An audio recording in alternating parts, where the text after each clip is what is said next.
मथुरा और वृंदावन श्री कृष्ण और बांके बिहारी की नगरी है। यहाँ पर मर्यादाओं को हमेशा उचित स्थान दिया गया है। लेकिन बात करें आज के समय की तो कहीं ना कहीं मर्यादाओं का हनन जो है मथुरा में हो रहा है। मर्यादाएं अलग अलग तरीके से तार तार हो रही हैं। बीते दिनों हमने मथुरा में ही देखा, कृष्णनगर क्षेत्र में जिस तरीके से स्पा सेंटर के आड़ में सेक्स रैकेट चल रहे थे। उसके बाद लोगों ने हमारी खबरों पर कमेंट पर लगातार सवाल उठाए कि मथुरा और वृंदावन के कुछ होटल ऐसे हैं जिनमें अभी भी अवैध रूप से ये सारे काम होते हैं। लेकिन आखिर क्यों और इन पर रोक कैसे लगे? क्योंकि मथुरा वृंदावन में केवल मथुरा वृंदावन वासी नहीं रहते, उनसे ज़्यादा अधिकतर बाहर के श्रद्धालु यहाँ पर आते हैं। एक रील का ट्रेंड बहुत चला है। रील्स में भी आजकल मर्यादाओं को तार तार किया जाता है, मंदिरों में जाकर रील बनाई जाती है। इन सब पर बातचीत करेंगे आज। मथुरा वृंदावन की जानी मानी समाज सेविका, पहचान की मोहताज नहीं है, लक्ष्मी गौतम जी, स्वागत है आपका। क्या मर्यादाएं बदल गई हैं या फिर मर्यादाओं को ही तार तार किया जा रहा है? पुराने मथुरा में और आज के मथुरा वृंदावन में बड़ा ही अंतर देखने को मिलता है। नमस्कार। अभी न्यूज़ चैनल के जितने भी दर्शक अभी मुझे देख रहे हैं उन सबको राधे राधे। वृंदावन से हूँ, वृंदावन की पावन भूमि में जन्म लिया है और यही मेरे कर्म हैं जो मैं बड़े ही कर्तव्य निष्ठा से उनको निभा रही हूँ। परंतु कष्ट तब होता है कि मैं वृंदावन की बेटी हूँ जब मुझे लगता है कि जैसा भी इन भाई ने प्रश्न किया कि परंपराएं और मर्यादाएं तार तार हो रही हैं। आज के समय में हम परंपराओं की बात यदि करते हैं तो हमें 19वीं शताब्दी का कहा जाता है। हम मर्यादा की बात करते हैं तो हमें समझाया जाता है कि कौन सी मर्यादा, काहे की मर्यादा। आपने एक चीज़ और अभी कही कि मथुरा वृंदावन में आने वाले श्रद्धालु, मैं इस बात को काटना चाहती हूँ कि मथुरा वृंदावन में आने वाला हर व्यक्ति श्रद्धालु नहीं है। यदि हर व्यक्ति श्रद्धालु होता तो शायद आज वृंदावन का और मथुरा का ये दृश्य सामने नहीं होता। चाहे हम पहनने ओढ़ने से लें या आचार विचार से लें या उनके क्रियाकलाप से लें, ये सारी चीज़ें मर्यादाओं को तोड़ रही हैं, परंपराओं को तोड़ रही हैं। रही बात वृंदावन मथुरा के मूल निवासियों की, और मूल निवासी केवल यही नहीं कि जिन्होंने जन्म लिया है या वर्षों से, सालों से, सैकड़ों वर्षों से जो यहाँ रह रहे हैं, मैं उनको भी मूल निवासी मानती हूँ जो बाहर से आके वृंदावन की भूमि में भक्ति यज्ञ, ज्ञान यज्ञ, धर्म यज्ञ से जुड़कर वृंदावन की भूमि को सुशोभित करते हैं। उनको भी मैं वृंदावन वासी, ब्रजवासी ही मानती हूँ। परंतु कष्ट तब होता है जब हम आज के आवरण में, आज के वातावरण में, आज के व्यवहार में आधुनिकता के चलते, यदि हम इसे कहें सांस्कृतिक प्रदूषण, ना हमें आचार विचार में मर्यादा है, ना हमारी पहनने ओढ़ने में मर्यादा है, ना हमारे रीति रिवाजों में मर्यादा है। किस मर्यादा की बात करते हैं?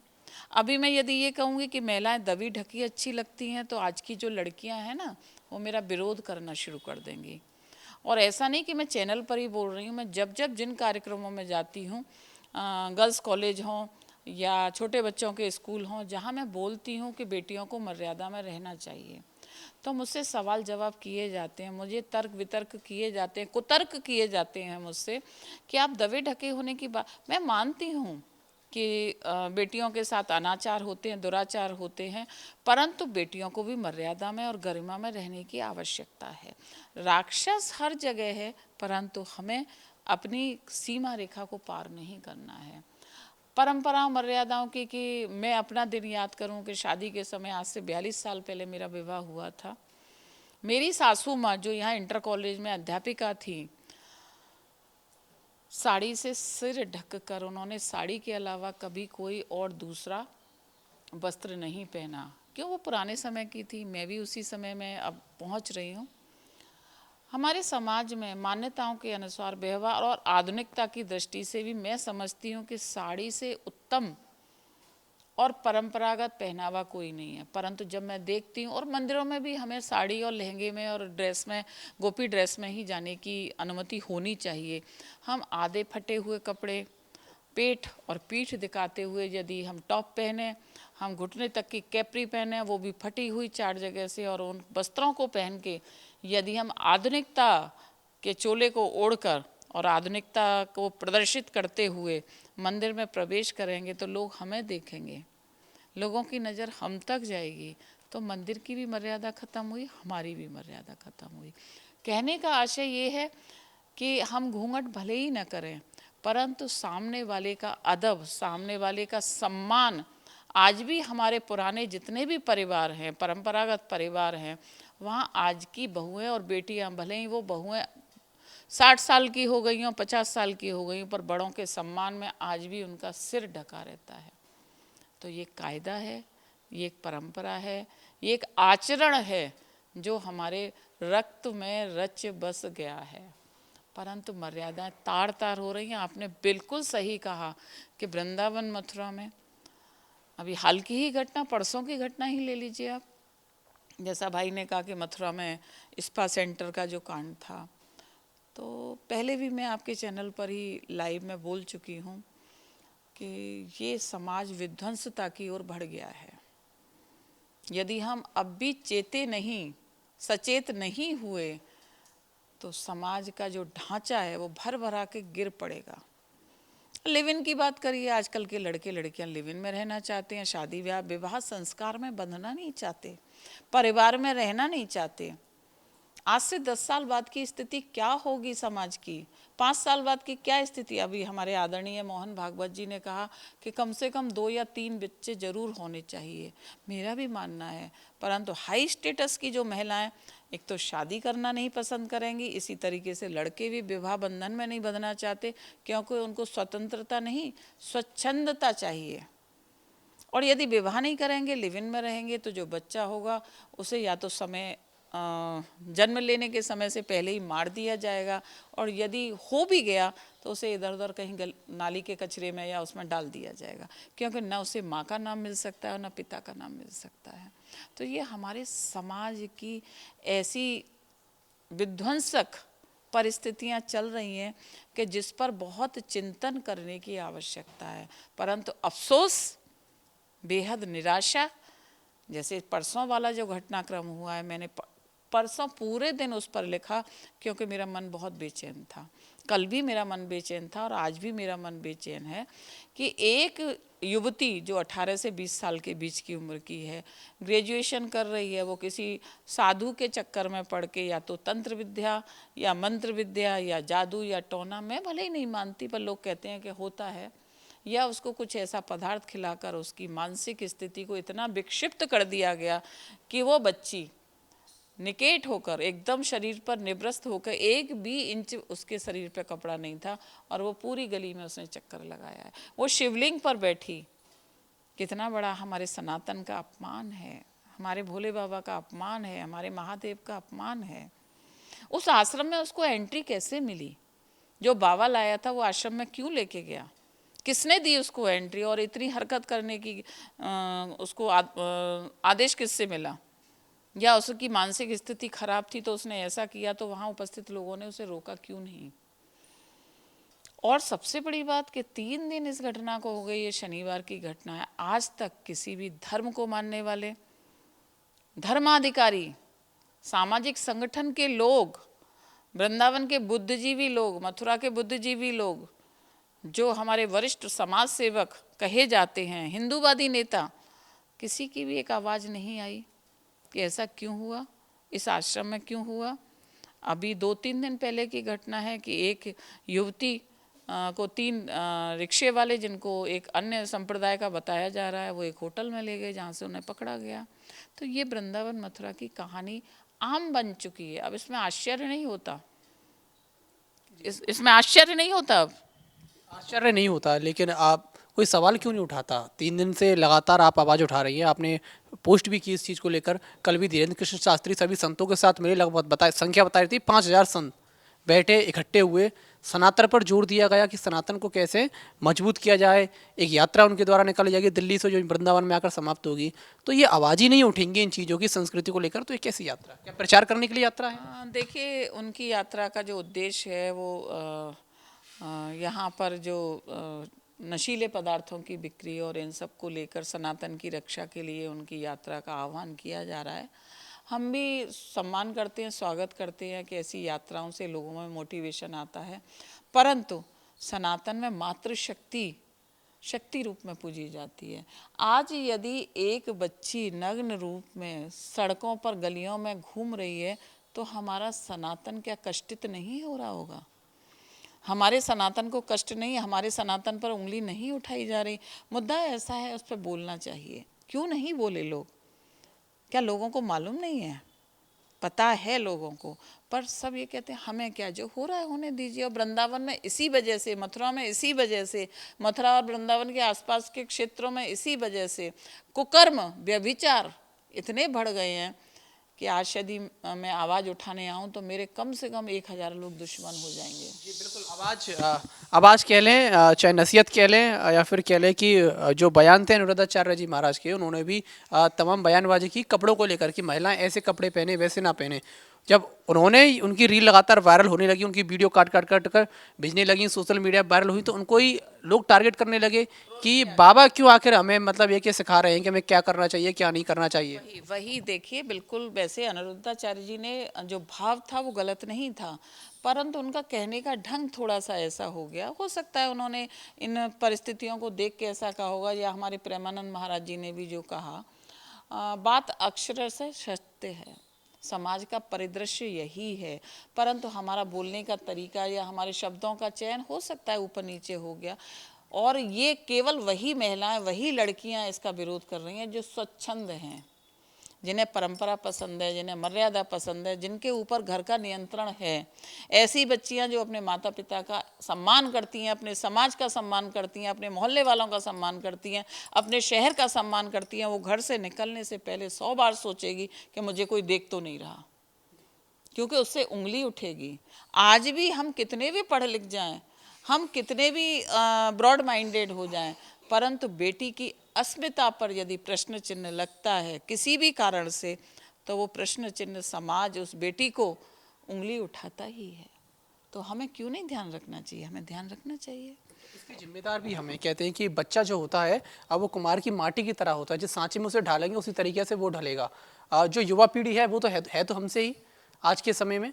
तो क्या हमारे संस्कारों में कोई कमी रह जाती है, या फिर हम शुरू से उन्हें इतनी छूट दे देते हैं कि आप इंडिपेंडेंट हैं? एक इंडिपेंडेंट होने में और एक अपनी जिम्मेदारी निभाने में, दोनों में फ़र्क होता है। इंडिपेंडेंस इतनी भी ना दें कि वो हम पर ही भारी पड़े।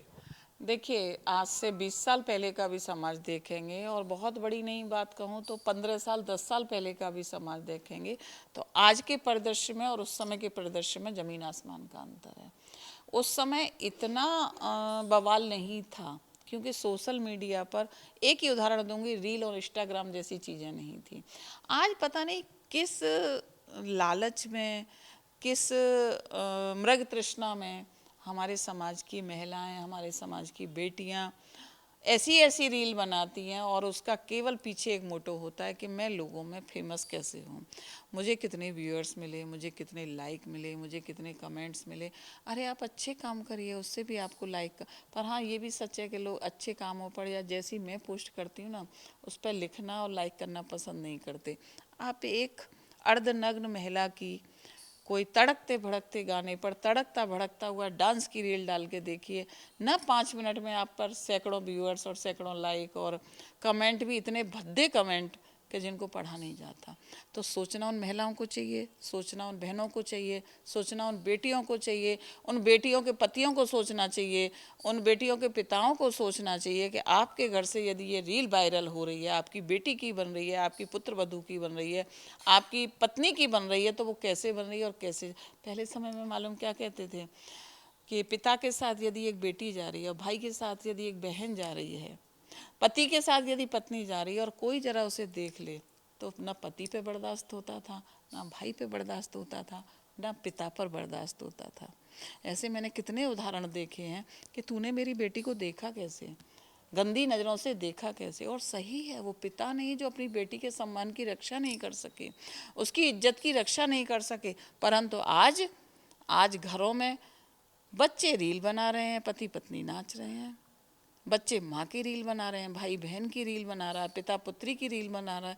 तो कहाँ जा रहा है ये समाज, और कहाँ जाके रुकेगा? कहाँ जाके रुका, इसका अंत कहाँ होगा, क्लाइमेक्स कहाँ होगा, ये कोई नहीं जानता। हमारे माता पिता बात करते हैं इस संबंध में, या चर्चाएं चलती हैं तो लोग, चार लोग इकट्ठे हों तो वो यही कहते हैं कि कुछ समय बाद शायद हो सकता है कि अरेंज मैरिज खत्म ही हो जाए। नहीं तो लगभग लगभग खत्म हो गई है, लगभग लगभग खत्म। अब ये प्री वेडिंग शूट जो होता है ये क्या है भाई? हमारे यहाँ आज भी हिंदू धर्म में विवाह संस्कार को एक संस्कार, जो सबसे बड़ा संस्कार है, विवाह संस्कार को माना गया है। उसमें वधू को लक्ष्मी स्वरूपा और वर को विष्णु स्वरूप माना गया है। विष्णु स्वरूप वर और लक्ष्मी स्वरूपा वधू को जब 7 फेरे होते हैं, सप्तपदी होती है, भिन्न भिन्न मंत्रों से उनका सप्तपदी का कार्यक्रम संपन्न होता है, माता पिता कन्यादान लेते हैं। अब नहीं कहना चाहिए, मुझे बड़ा कष्ट होगा, क्षोभ भी होगा और मुझे शर्म भी आ रही है कि शादी से पूर्व लिव इन में रहने वाले लोग जो बाद में शादी करते हैं, कि पहले अभी एक महिला ने कहा टेस्ट ड्राइव, ये टेस्ट ड्राइव क्या होता है भाई? क्या होता है ये टेस्ट ड्राइव? आप कितने लोगों के साथ टेस्ट ड्राइव करेंगी, उसके बाद शादी करेंगी? तो वो कन्या कन्या रही क्या, वो लड़की लड़की रही क्या, वो सप्तपदी के लायक रही क्या? उसका कन्यादान पिता कर सकता है क्या? नहीं कर सकता। बेटी यदि कुंवारी है, मैं एक कुंवारी शब्द इस्तेमाल कर रही हूँ, बेटी यदि कुंवारी है, आज भी हमारे धर्म में उस बेटी के कन्यादान करने का प्राविधान है। आपने कहा ना अरेंज मैरिज, अरेंज मैरिज है कहाँ है? अरेंज मैरिज है कहाँ? चलिए ठीक है, लव मैरिज करिए, आप पसंद करते हैं, अपने माता पिता को बताइए, वो शादी करेंगे आपकी। पर शादी से पहले आप लिव इन में सालों रह रहे हैं। कितने लड़कों ने कितनी लड़कियों के साथ लिव इन में समय काटा और कितनी लड़कियों ने लड़कों के साथ लिव इन में समय काटा, वो क्या है? और लिव इन में रहना, आप समझ सकते हैं कि मैं जिस उम्र के पड़ाव पर हूँ कि 2 युवा लड़के लड़की यदि एक साथ एक घर में बहुत समय तक रहते हैं तो वो सब कुछ है जो विवाह के बाद एक चीज़ होती है। ये प्रचलन चला कहाँ से? क्या ये जो फिल्में बनी उनमें दिखाया गया कि पहले लिविंग में रहते हैं उसके बाद शादी करते हैं, तो लोगों ने इसी को मोटिवेट बना लिया, युवाओं के अंदर ये मैसेज गया कि पहले लिविंग में रहना शुरू करें। तो कहीं ना कहीं इसमें जो है कि हमारी जो संस्कृति, जो फिल्म बननी है, चाहे वो वेब सीरीज़ हो, जिन्हें आज हम वेब सीरीज कहते हैं, इनमें फुहड़ता परोसी जाती है, स्टैंड अप कॉमेडी हो उनमें फुहड़ता परोसी जाती है, जिम्मेदार तो वो लोग भी हैं। बिल्कुल, तो उनको सेंसर क्यों पास करता है? आपसे सवाल पूछती हूँ, सेंसर क्यों पास करता है उसको? उसका बहिष्कार क्यों? देखते तो हम और आप ही हैं ना, देखते तो यही लोग हैं। आप क्यों नहीं बिगड़े उस चीज़ को देखकर? क्योंकि आप में संस्कार है। मैं क्यों नहीं, मेरे बच्चे क्यों नहीं? क्योंकि मैंने बच्चों को ऐसे संस्कार दिए हैं।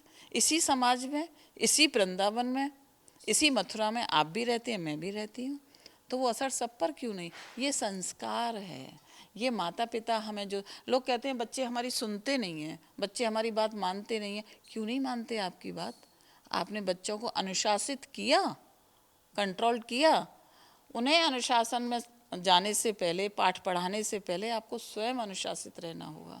मैं यदि टीवी देख रही हूँ, मैं यदि वेब सीरीज़ देख रही हूँ, मैं यदि फूहड़ कपड़े पहन रही हूँ, मैं देर रात किटी और क्लब करके आ रही हूँ, तो मैं अपनी बच्ची को या अपने बच्चे को क्या शिक्षा दूँगी? वो 1 दिन देखेगा, 2 दिन देखेगी, तीसरे दिन कहेगी आप भी तो चाहती हो। त्याग, समर्पण एक परिवार को बनाते हैं और परिवार से समाज बनता है, समाज से राष्ट्र बनता है। राष्ट्र की सबसे छोटी इकाई एक इंसान है। एक इंसान यदि सुधरेगा, एक व्यक्ति यदि सुधरेगा तो राष्ट्र सुधरेगा।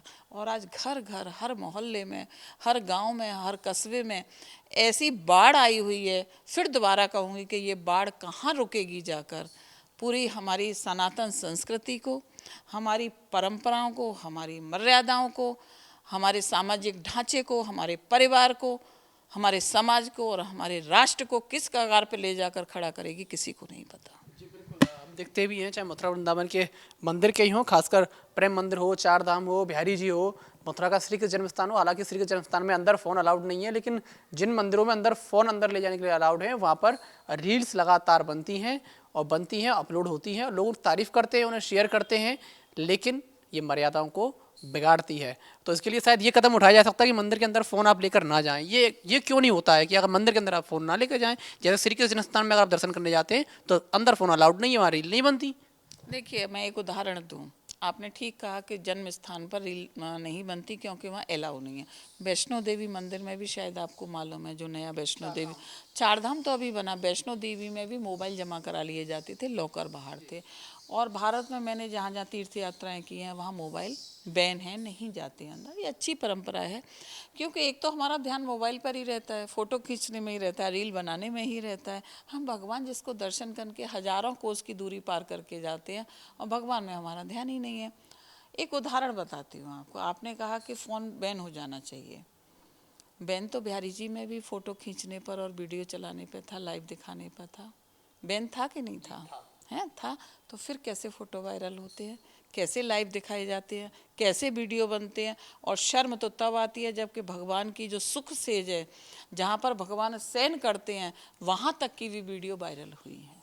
गोस्वामियों के कई पेज बने हुए हैं जो गोस्वामी सेवा पूजा करते हैं, वो खुद लाइव दिखाते हैं पूजा करने, मंगला आरती सोशल तक। मीडिया पर हम देखते रहते हैं, और अब जो होता है वो सामने ही है। उसे मैं ही कहूँ उससे कोई बड़ी बात नहीं होगी, परंतु ये एक अपराध है, ये एक पाप है जहाँ मर्यादाओं का हनन। बिहारी जी नहीं चाहते। पर्दा क्यों लगाया जाता है बार बार? इसलिए कि भगवान को एकटक हम नहीं देखें, उनको नज़र न लग जाए, वो हमारे साथ न चल दें भाव विभोर होके, इसलिए तो बार बार पर्दा खींचा जाता है। तो वहाँ मर्यादा का हनन क्यों हुआ?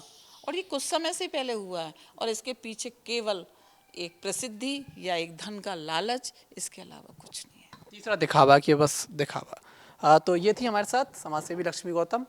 मथुरा वृंदावन को लेकर तमाम हमने बातें की और अनुभव भी उन्होंने साझा किए कि हमारे समय पर क्या क्या मर्यादाएं घरों में हुआ करती थी। वो एक तरीके से कंट्रोल नहीं था माता पिता का, ये नहीं था कि उन्हें बंदिशों में रखा जाए, ये था कि आपको किस तरीके से संस्कार में रहना है ताकि ये दुनिया में जो पाप हैं उसकी आप भागीदारी ना बने। और मंदिरों में आप मंदिरों की मर्यादा बनाकर रखें, क्योंकि ठाकुर जी के आप पास जब जाते हैं तो आपके पास कुछ नहीं होता है स्वयं भाव के अलावा। तो दिखावा ना करें। और मथुरा वृंदावन जो भी लोग आते हैं उनसे भी यही लगातार गुजारिश रहती है कि वो यहाँ आकर यहाँ की मर्यादा को भंग ना करें, क्योंकि स्थानीय निवासी भी इस चीज़ को लेकर हमेशा सजग रहते हैं। कुछ लोगों की बात छोड़ दें तो कुछ लोग जरूर सजग रहते हैं, वो नहीं चाहते कि हमारे मंदिरों की मर्यादा भंग हो। और अभी भी कहते हैं ना, बेटी बाप की है, तो अभी भी समाज हमारे हाथ में है। हम अच्छे संस्कार दें बच्चों को, अच्छी सीख दें, ताकि हमें इस बात के ऊपर डिबेट ना करनी पड़े कि कपड़े कितने पहनने हैं, कपड़े कितने नहीं पहनने हैं। अभी के लिए फिलहाल इतना ही। अपने सहयोगी आकाश शर्मा के साथ मनोज भारद्वाज, मथुरा।